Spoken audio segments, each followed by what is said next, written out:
যেতেন, কবর দেখতেন, তখন তার চোখ দিয়ে ঝলঝল করে পানি পড়তো, তার চোখ দিয়া পানি পড়তো।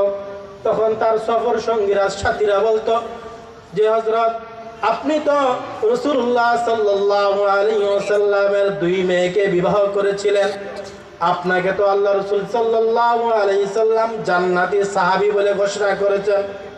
তারপর আপনার সামনে যখন জান্নাতের আলোচনা করা হয়, জাহান্নামের আলোচনা করা হয়, আযাব গজবের আলোচনা করা হয়, এরপর আপনি এত বেশি ক্রন্দন করেন না, এত বেশি কাঁদেন না।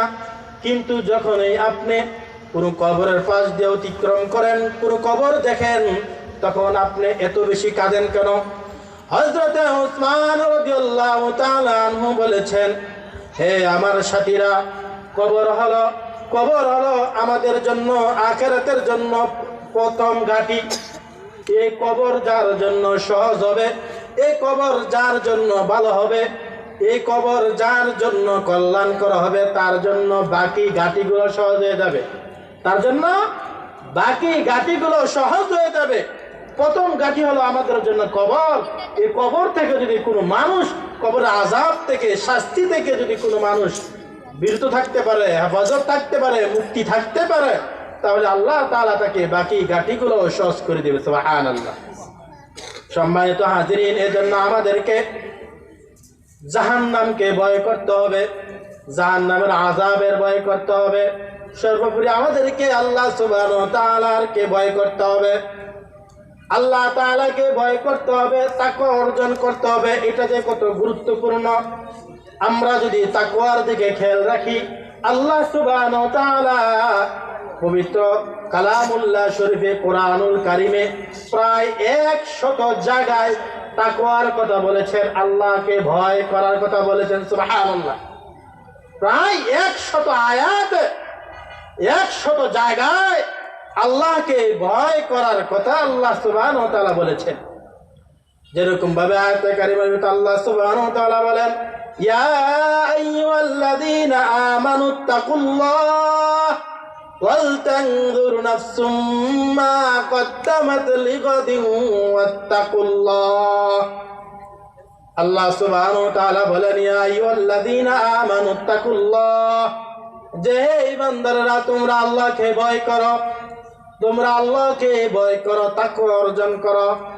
ওয়াল তানজুর নাফসুম মা কদ্দামাত লিগাদ, তোমরা আখিরাতের জন্য চিন্তা ফিকির করো, পরকালের জন্য তোমরা চিন্তা ফিকির করো। ওয়াল তানজুর নাফসুম মা কদ্দামাত লিগাদিন, আগামীকালের জন্য তোমরা চিন্তা ফিকির করো, পরকালের জন্য তোমরা চিন্তা ফিকির করো। তোমরা কি আমল নিয়ে তোমরা কবরে যাবে, কি আমল নিয়ে তোমরা মৃত্যুবরণ করবে, এটা নিয়ে তোমরা চিন্তা ফিকির করো। তারপর বলেছেন, ওয়াত্তাকুল্লাহ, তোমরা আল্লাহকে ভয় করো, তাকওয়া তোমরা অর্জন করো। এজন্য সম্মানিত হাজিরিন, আমাদেরকে তাকওয়া অর্জন করতে হবে, আল্লাহকে ভয় করতে হবে। এজন্য আল্লাহকে ভয় করে এই পৃথিবীতে থেকেই মুসলমান হয়ে, ঈমানদার হয়ে আমাদেরকে মৃত্যুবরণ করতে হবে।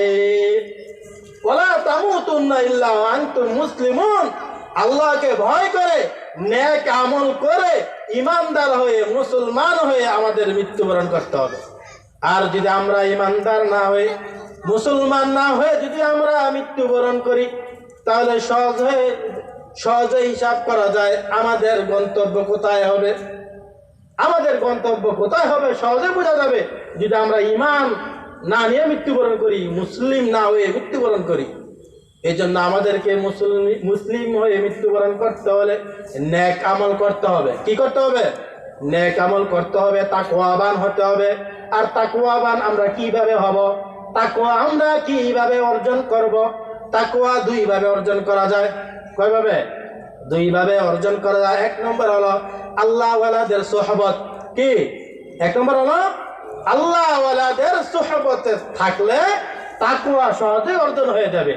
কারণ আল্লাহ ওয়ালারা সবসময় আল্লাহকে ভয় করে, আল্লাহকে ভয় করে দ্বীনের পাবন্দি করে, 5 ওয়াক্ত সালাত আদায় করে, শিরক কুফর থেকে বিরত থাকে, কবিরা গুনাহ থেকে বেঁচে থাকে।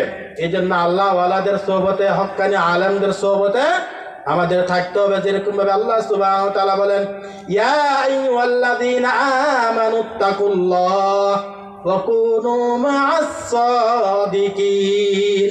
যে ঈমানদাররা তোমরা আল্লাহকে ভয় করো, হে ঈমানদাররা তোমরা আল্লাহকে ভয় করো, ওয়া কুনু মা'আস সাদিকিন, এবং সত্যবাদীদের সাথে হয়ে যাও।